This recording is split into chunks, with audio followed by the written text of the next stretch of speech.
Bonjour, c'est François Querelle, je suis directeur de la rédaction de The Media Leader et je suis ravi de vous retrouver pour la 4e saison de ce podcast avec toujours la même promesse, vous raconter l'actualité de la semaine dans les médias et la publicité avec la presse économique et professionnelle.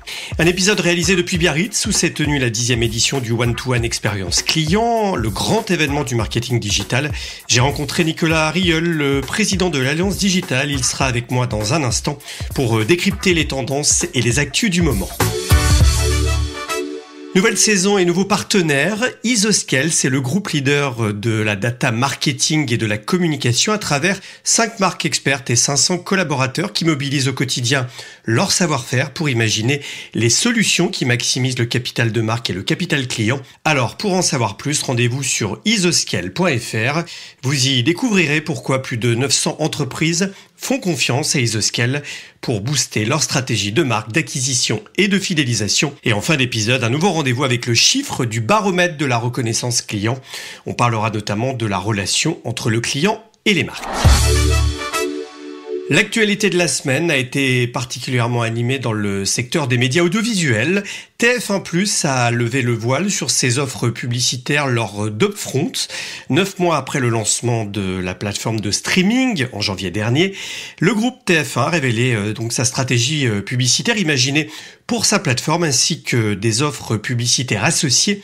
Stratégie revient donc sur ses nouveautés. L'une des principales, c'est le lancement de sa propre ID baptisée Graph ID, prévu pour janvier 2025. Cela représente 25 millions de profils qualifiés sans critères activables, 1200 segments.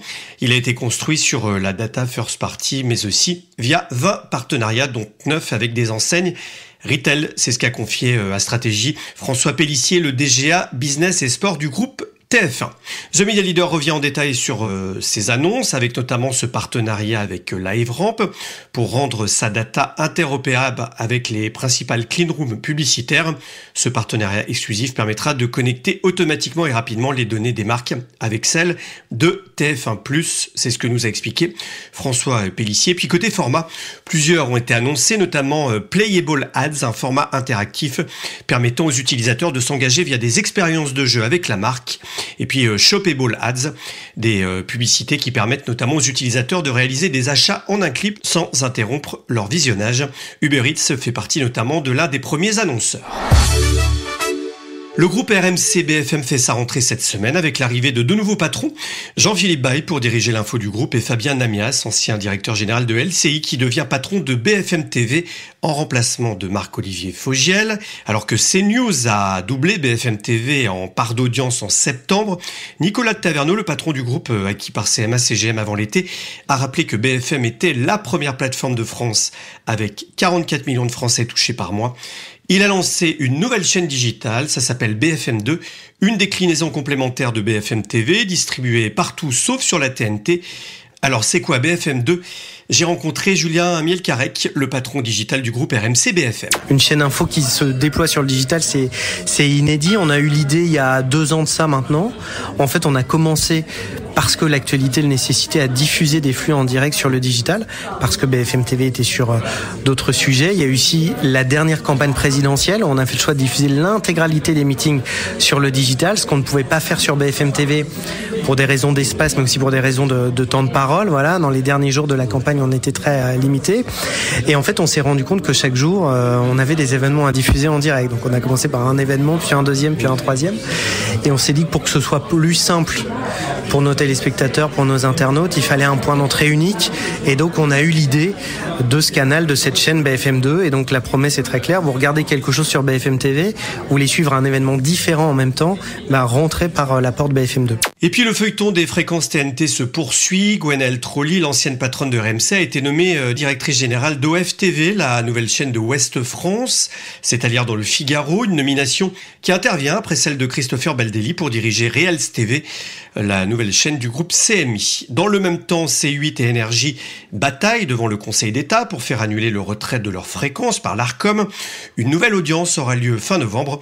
Le groupe de Jean-Paul Baudecroux a fait savoir que le retrait de la fréquence de Énergie J12 pourrait entraîner la fin de son pôle TV, en évoquant même la cession de Chéri 25, une façon de mettre la pression sur le Conseil d'État. C'est ce qu'écrit notamment Pure Média. Radio France épinglée pour concurrence déloyale envers les radios privées. Le Figaro nous raconte que le groupe Public a été condamné par le tribunal de commerce de Paris. En cause, une plaquette commerciale de France Bleu vantant la qualité des espaces publicitaires des 44 stations locales par rapport aux radios privées du fait, je cite, du temps de publicité plus limité. Problème, France Bleu a utilisé des bases de comparaison faussées. Radio France a fait appel. L'expérience client au cœur de la 10e édition du One-to-One expérience client à Biarritz qui s'est tenue toute la semaine. Retrouvez tous les contenus sur themedialeader.com avec notamment des interviews du créateur du QR code ou encore l'analyse de Forrester sur l'avenir du marketing. Nicolas Rieul, le président de l'Alliance Digitale qui réunit près de 300 entreprises du secteur, nous décrypte l'évolution justement du marketing et revient sur les dernières actualités. On l'écoute, c'est l'invité de la semaine. Mettre le client au centre, c'est quelque chose de très sain. Finalement, quand on parle d'expérience client, on est vraiment sur une logique 360 du client. On n'est pas seulement dans un silo d'acquisition client, seulement un silo publicitaire. On réfléchit vraiment à l'intégralité de son parcours et de la relation qu'on va avoir avec son client. Et pour répondre à ces enjeux, les logiques d'analyse des données, d'insight, de parcours 360, et ce qu'a offert finalement la transformation digitale des entreprises, parce que ça va avec ces dernières années, permet de répondre à ces enjeux. Et quand on se balade effectivement sur le salon, on voit que les différentes sociétés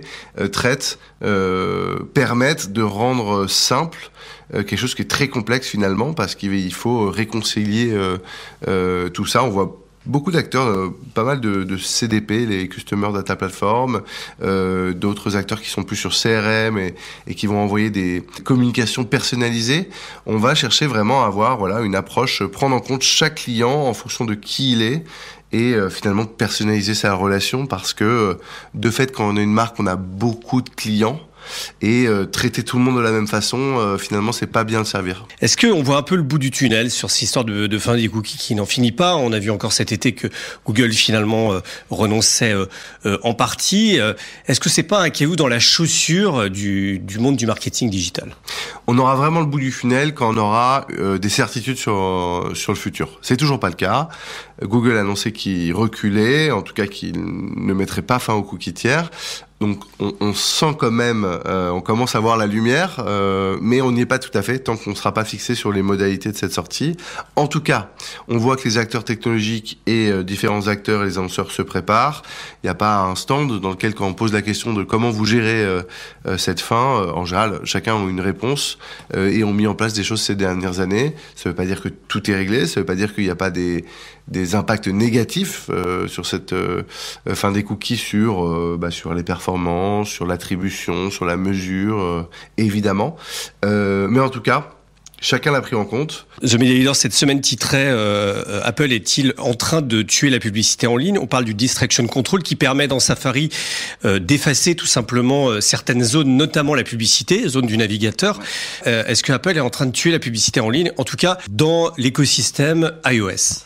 Ça en a tout l'air, hein. Ça fait quelques années maintenant qu'on peut vraiment se poser la question quelles sont les motivations d'Apple sur le sujet, puisque après avoir cherché à garder le monopole des données personnelles des utilisateurs d'iPhone pour ses propres services publicitaires, puisque Apple a mis fin aux cookies au sein de Safari il y a quelques années, plus récemment au sein des applications. Cette fois-ci, il a imposé aux éditeurs de mettre une pop-up supplémentaire, une fenêtre de permission pour la publicité personnalisée, alors même qu'Apple a une régie publicitaire qui utilise des données personnelles pour faire du ciblage et qu'il ne s'impose pas ces mêmes contraintes. Et maintenant, on va au-delà, on n'est plus sur les données, on est carrément sur le format et l'affichage publicitaire, puisque avec Distraction Control, effectivement, en un clic, on peut faire disparaître une publicité.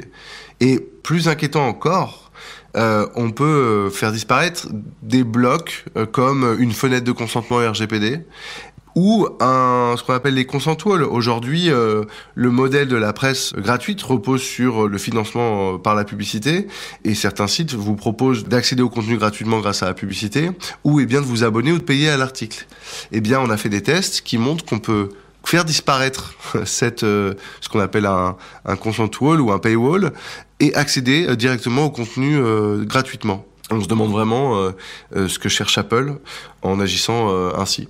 Le 5 décembre, il y aura le forum de l'Alliance digitale. Intelligence, éthique et humain, quel marketing pour demain ? Je te pose la question. Eh bien, c'est un marketing, on a vu ce qui arrive, on a un bouleversement avec l'intelligence artificielle générative, donc on va en parler. Évidemment, ça pose des questions éthiques, mais aussi de financement. On va parler de comment ça peut bouleverser l'industrie créative, mais on retrouvera aussi des thèmes habituels, j'ai envie de dire, puisque c'est des thèmes importants de notre marché, comme le retail média, comme l'expérience client, on en parlait tout à l'heure, la fin des cookies. Évidemment, il va se passer énormément de choses d'ici la fin de l'année. C'est un moment important, on a plus de 800 personnes qui l'attendent, c'est un moment où le marché se retrouve, c'est un endroit de networking, où on se croise, c'est aussi un moment où on a des top speakers qui sont présents, beaucoup d'annonceurs, on a le CMO David Netzela, le CMO de la SNCF Connect and Tech, Enrique Martinez, le CEO de Fnac Darty, fera l'ouverture pour parler de son dernier livre. La présidente de la CNIL également, Marie-Laure Denis, sera présente. Et comme promis, le chiffre de la semaine issu du baromètre de la reconnaissance client avec notre partenaire Isoscale, 63% des Français ont été surpris au moins une fois par une marque dont ils sont clients. Et cette surprise, heureusement, est majoritairement positive. Cette capacité à surprendre est pour les marques un accélérateur clé lorsqu'il s'agit de booster la qualité de l'expérience client. Plus d'infos sur ce baromètre à retrouver sur le site isoscale.fr et puis retrouver un lien de l'étude dans la description de ce podcast. Un mot des événements à venir, Azerion Morning avec The Media Leader, ce sera le 10 octobre à la Samaritaine, c'est sur le Drive to Store. Notre événement Connected TV Paris Summit qui arrive le 16 octobre au matin chez Publicis Bastille. Et puis le 7 novembre aura lieu le Retail Media Forum au campus WPP à Levallois-Perret. Plus d'infos et pour s'inscrire sur le www.adwantedevents.fr. Fin de cet épisode, très heureux de vous retrouver chaque vendredi à partir de 7h sur toutes les plateformes d'écoute et n'oubliez pas de vous abonner bien sûr sur Apple Podcast, Spotify, Deezer ou encore Amazon Music.